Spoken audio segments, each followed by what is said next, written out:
So hi, I'm Dr. Matthew Maffa, and I'm an infectious diseases specialist at Allegheny Health Network, and I'm also the medical director of infection prevention at West Penn Hospital. Hi, I'm Dr. Amy Crawford-Fauché, or Dr. Amy as my patients call me. I'm a family doctor, and I've been one for over 20 years. I work outside of Pittsburgh. I'm also the vice chair for our primary care institute here at Allegheny Health Network. We're here today to address specific questions from COPPR's employees around the world that they have regarding COVID-19 vaccination. Our goal today is to give you all the different scientific evidence behind your questions that you have to sift through the weeds of misinformation that you might have come across. Why should I trust the government and pharmaceutical companies about COVID-19? If I don't trust the government or big pharma, why should I now? I actually get that question a lot from my patients and from some friends. And I get it. You know, it's tough for me to sit here and try to undo what might be years or decades of that sort of feeling. And I have to tell you as well that when new vaccines have come out over the course of my 20-year career, I haven't always actually jumped on the bandwagon right away. So not all the vaccines, like the kid vaccines, measles, that sort of stuff, like I have 4 kids and we immunize those at the right time. But when the chickenpox vaccine came out and the HPV vaccine, I actually waited a few years before I had my own kids vaccinated because I wanted more information. So I had to ask myself, what's different about this situation right now with COVID? Because I did jump on the COVID vaccine bandwagon. I got immunized personally in January and all of my family members are now vaccinated. And it's not just the US, it's throughout the world. And in this instance, you've had a global response to coming up with testing, coming up with vaccines to try to fight it off. So I don't think it's the responsibility of one government that you may or may not agree with who's kind of behind this. Yeah, and listen to your healthcare professionals. We don't work for the government. Right. We have your best interests in mind to give you all the evidence you need to make an informed decision for getting vaccinated. If I'm healthy without underlying conditions, is COVID really a significant risk for me? So the problem is that medically, we haven't been able to really predict which young, healthy people get really sick from COVID. The first patient from our practice who got admitted to my hospital's intensive care unit a year ago was 35 years old. And this person is now okay, but was on a ventilator for more than 2 weeks and is still suffering some of the side effects. So part of the gut clench that I have about this is that I know the odds if you're older and sicker, the odds that you get very sick from COVID are much higher, no question. But I can't tell you for certain sure that you're not going to get really sick. The other issue with COVID is that you may have heard of this long haul COVID or post-COVID syndrome, where up to 10% of people who've had COVID infection get these symptoms that may last for months and are still going on a year later, and we don't really know if they're going to end. And that is extreme fatigue, muscle aches, so it's pain, and it's difficulty concentrating, brain fog. And most of the people who we find are suffering from those symptoms had very mild disease. And again, I can't predict which young, healthy person who gets a mild COVID infection ends up with those symptoms 6 months later. And I'm trying to prevent that too. Anything to add on that, Matt? Yeah, and it's very preventable. So these symptoms that can persist for months are very preventable by getting vaccinated. So even though you might not think you're high risk, getting vaccinated can eliminate any of that risk for you. Which vaccine is the best? So at least here in the United States, the FDA has issued an emergency use authorization for 3 different vaccines, right? So we have Pfizer and Moderna who've developed a vaccine using mRNA technology, and that requires 2 doses. And then Johnson & Johnson uses a viral vector vaccine, and that only requires 1 shot. The technology is a little bit different, but they both do essentially the same thing. They give you the ability to develop antibodies against the coronavirus that causes COVID-19, so that way if you get exposed to the virus in the future, you're protected. When you think about differences between the vaccines, think in terms of how effective they are and how safe they are. So with the 2 mRNA vaccines, they were found to be about 95% effective in the clinical trials against symptomatic infection, whereas Johnson & Johnson was found to be about 66% effective against symptomatic infection. But the good news is, with really severe outcomes, they all work fantastic, and they all were 100% protective against hospitalizations and deaths, which are really the most important outcomes. Mm-hmm. And then when you get into side effects, because people always want to know, what are the side effects? What's going to happen after I get the shot? The 2 mRNA vaccines do give you more side effects. They're more immunogenic. So it's pretty common to have a sore arm. About 80% or more people will have a sore arm. And then some people will get systemic side effects, meaning they might have a fever, they might get headaches, they might get fatigue, and those generally last a day or two and then go away. The Johnson & Johnson vaccines, these side effects are much less pronounced compared to the mRNA vaccines. When it comes to any serious safety signals, the mRNA vaccines in the US, we've given over 250 million doses, and no safety signals have been found. With the Johnson & Johnson vaccine, we have found a very rare but serious blood clotting issue, which is a little bit of an unusual clot where it can affect parts of your body like your head or your abdomen. And it's associated with low platelets, which can make treating the blood clots a little bit tricky. So far in the United States, as of May 12th, there was 28 cases reported after almost 9 million doses. And what we found is if you're a female under the age of 50, that is probably the highest risk group for these blood clots, and it's estimated about 1 in 100,000. But if you compare those blood clots to somebody who got COVID-19, for example, their risk of these would be anywhere from 4 to 40 per 100,000. So it'd still be much less than getting COVID-19.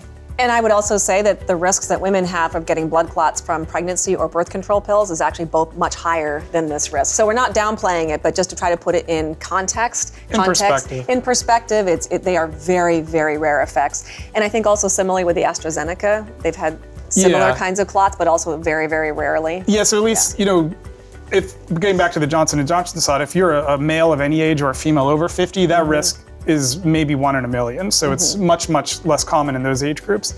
In the AstraZeneca, which uses a similar platform as Johnson & Johnson vaccines, which is not improved in the United States, but is used in a lot of other countries around the world, have found also very rare but similar blood clotting issues.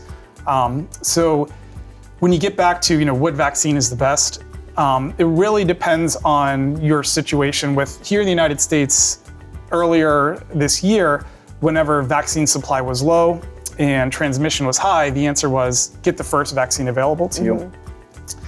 In the United States, supply is now exceeded demand.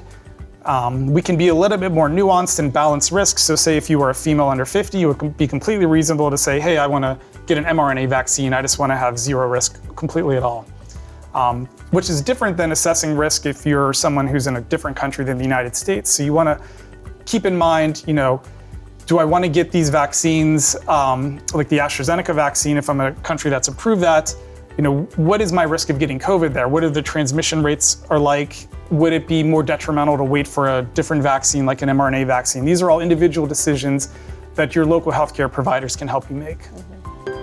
Why has the FDA only approved the vaccine for emergency use? So the reason that the FDA has only granted emergency use authorization for the vaccines in the US so far is it all comes down to the duration, the amount of data that we have on the safety. And this is true for any medication that comes down the pike that gets eventually approved by the FDA. So when you have, for vaccines, if you have 2 months of safety data, that is enough to grant you safety emergency use authorization, but you need 6 months of information and data in order to apply for full FDA approval. Pfizer has now actually done that because they have the 6 months of data. In the safety checks by the FDA, when they evaluate the safety of these vaccines, there's no difference between the two. It's just the duration of safety data. So it's not like any steps were skipped with approval for these vaccines. They did all the normal checks and balances that they would do for any approval. Why should I get the vaccine if it is not 100% effective? So even though they're not 100%, they are incredibly effective at preventing the most serious outcomes, especially when we're talking about hospitalizations and deaths. The other thing is when these vaccines all came out, a lot of us in the medical community were wondering, does this prevent transmission, right? So could I get COVID, not know I had COVID, and then pass it on to somebody else? And what we've found in these last few months is it also works incredibly well at preventing me from passing it on to somebody else. And in fact, if I live with somebody who in my house could not be vaccinated for whatever reason, they were a kid, they were immunocompromised, just me getting vaccinated cuts their risk by over 50% from getting COVID.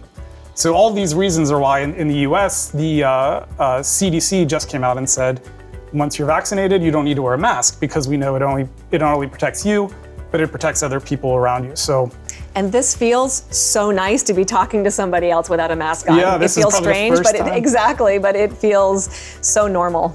Yeah.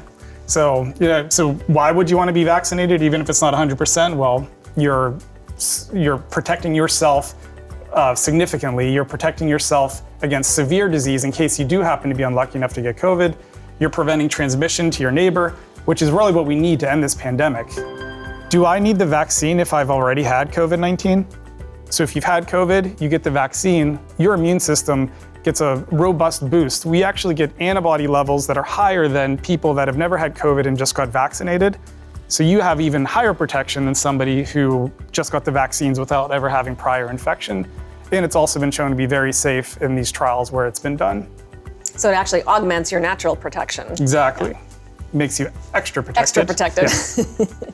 And we've also found that people that are infected, their ability to fight off these new emergent variants is not as strong as we had hoped. So the concern is, could you potentially be exposed to somebody who has a variant and then get reinfected? The good news is we have a lot of data coming out that if you have been infected, you get vaccinated, it's incredibly safe, and you are highly protected against all sorts of different variants, whether it's the ones we've seen out of the United Kingdom or South Africa or here in New York City. It gives you excellent protection against those variants. So really, we encourage everybody who's had infection before to get vaccinated because your immunity can wane over time, particularly as you age, but it also gives you added protection against these emergent variants that you hear about in the news almost every day. What can you tell me about the long-term side effects of the vaccine? That is not one of my concerns as a physician or as someone who got the vaccine, that I'm going to have some sort of effect to this vaccine 20 years ago. As we talked about before, though, I am worried about the long-term effects of COVID. People who've been very ill from COVID have side effects, permanent damage to their lungs, to their heart, to their brains. And again, but we also don't know people who had mild COVID, how long those long-haul COVID reactions might last. That we don't know yet. And so if you're balancing a very rare and unknown risk for a long-term vaccine effect with the known ongoing effects of COVID infection, that might help make some of that decision-making easier. Right. Yeah, and just to add, so of all the vaccines we've ever given, no side effects really have been shown to be after 8 weeks. So it would be incredibly unusual to have any problems with these vaccines after how long they've been used. The mRNA vaccines in particular have been used for over a year. Just in the United States, over 250 million doses, and we're not seeing any issues with long-term side effects at all. So that should just give people more confidence that everybody's doing all their checks and balances, looking for any obscure little side effects that may occur. And so far, everything looks very good. Does the vaccine have any impact on fertility or the ability to become pregnant? This rumor spread that the vaccines encode for a protein that attacks this certain protein important for placental attachment. And is that true? Absolutely not. Unequivocally false. Right. The vaccines themselves do not encode for this protein. The spike protein of the coronavirus that they actually encode for looks nothing like this. And after over 250 million doses in the United States, we have not seen a shred of evidence that this is true. On the contrary, we have actually seen no issues with fertility in the clinical trials with both Pfizer and Moderna. The exact same number of people that got vaccinated or did not get vaccinated ended up getting pregnant. There was 18 in both arms, and there was no issues reported with any of these pregnancies. Right. And then on top of that, say you get pregnant, should you get vaccinated? Well, yes. Exactly. So for one, if you are pregnant and you get COVID-19, your risk for bad outcomes actually goes up. And if I can jump in on that, and bad outcomes meaning if you are pregnant and you get COVID, your risk of being admitted to the intensive care unit and needing a ventilator to breathe is much, much higher for a woman your age who's not pregnant. And you can imagine the risk that would have to your unborn baby if you are in an intensive care unit. So we see both pregnancy effects with COVID infection for pregnant women and bad effects on their babies. They're born too early, they're born too small. So that's another, sorry to jump in, but that's another important reason why not only is the vaccine safe, but we know COVID is bad if you're pregnant and you get the infection. Right, and so after the vaccines were deployed, we've been using different registries through vSafe, which is patient reporting side effects. We've been doing the VAERS system, so that's if physicians see any side effects, we report them. And scientists have followed tens of thousands of pregnant patients who have gotten the mRNA vaccines, and they saw that there was absolutely no safety signals. There was no risk for things like miscarriages or stillbirths, and there was no risk for things like preterm labor, birth defects, birth anomalies, anything like that. So these vaccines have been shown to be safe. They've been, again, over 250 million doses that we've been given, and they give pregnant patients protection against bad outcomes. There's also some growing evidence that the protection that you get as a pregnant woman who gets vaccinated can be passed along to the baby so that your baby's born with maybe a little bit of protection against COVID since they cannot be vaccinated.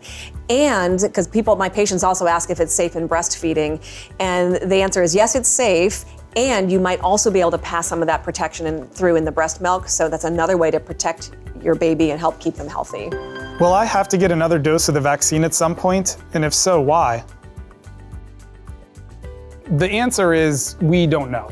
We are not sure that you're going to need another shot down the road. We just don't have enough long-term data yet to see how long the immunity from these vaccines last. So contrary to what a CEO from a pharmaceutical company might say, it is way too premature to say you're going to need a shot every year. So we're still collecting data on that. What we do know that is if some of these variants start to emerge, which may be able to escape immunity from the vaccines, that with these mRNA vaccines, scientists can quickly develop targeted boosters against any of these circulating strains. And I think some people can be really confused and dismayed by that, going, so well, why should I get this one if you can't even tell me that I need another one sometime down the road? And it is kind of frustrating. I actually am more reassured that we're saying, let's see what the science shows us. These studies are ongoing. We keep checking people's immunity based on people who are in the studies. So we know 6 months, 9 months out that the immunity is still fine. So I actually, as a physician and as a parent, prefer that we're not saying, oh yeah, every shot once a year, no matter what. It's like, let's see what develops. And we've got the ability to make boosters really quickly and get it out really quickly when we decide it's necessary. But let's follow the science and see when it is actually necessary. And we may find that if you have a healthy immune system, these vaccines last years, if not decades. So it's just too early to tell if you will need another booster shot after getting your first vaccination. But I wouldn't let the fact that you might need a booster at some point discourage you from getting the vaccine in the first part, because it's all part of the same protection plan to keep you from getting COVID. Yeah. How was the vaccine developed so quickly? So it feels like these vaccines were developed fast, even too fast for safety, when in actuality, the legwork that's gone into these vaccines is dating back over a decade. The virus that causes COVID-19 is a coronavirus, and it's very similar to outbreaks we've seen in the past with SARS and MERS. So scientists already knew where to target on the coronavirus to develop these mRNA vaccines. So as soon as the virus was sequenced in January, they were able to hit the ground running. They got their vaccine developed. And because of the widespread pandemic, we were able to enroll patients at a very rapid clip. No safety steps were skipped, so all the normal phases of clinical trials were done. So we have all the appropriate safety data. We were just able to cut the red tape with things like manufacturing that got these vaccines out there as quickly as possible. And we had a raging pandemic, so we had no shortage of people getting infected in these clinical trials to come to our conclusions or our endpoints for the vaccines to know that they work. I personally felt it very reassuring when I recognized the amount of years of research that had gone in to this vaccine coming to market. That was very helpful for me, and then I could communicate it to my family and to my patients.